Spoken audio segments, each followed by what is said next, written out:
As Sarah and John began to suspect that something was off about the antique mirror, they started to notice more and more strange occurrences around their home.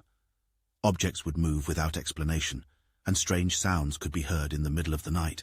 Sarah even woke up one morning to find scratches on her arms, as though something had clawed at her in her sleep. But the most disturbing thing of all was the figure Sarah kept seeing in the mirror. It was always just a blur, a shadow that disappeared as soon as she looked directly at it.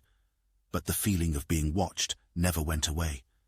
John, too, began to feel uneasy around the mirror.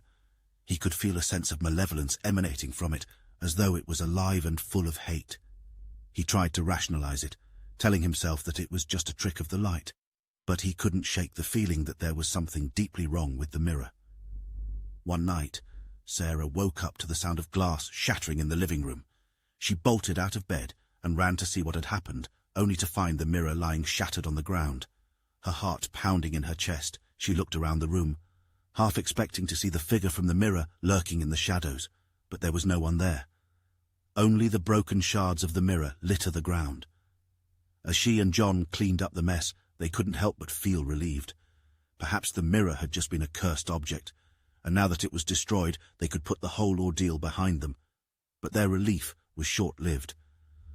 As they went about their daily lives, strange things continued to happen. Objects would still move on their own, and strange noises could still be heard in the night. And Sarah still felt the presence of the figure, even though the mirror was gone.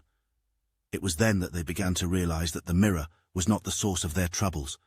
It was merely a conduit for something far more sinister, something that had been unleashed into their home and was now lurking in the shadows, waiting to strike again. They knew they had to take action, but they didn't know where to turn. They were alone in their fight against the darkness that had invaded their lives, and as the days went on, they began to fear that they might never be able to banish it.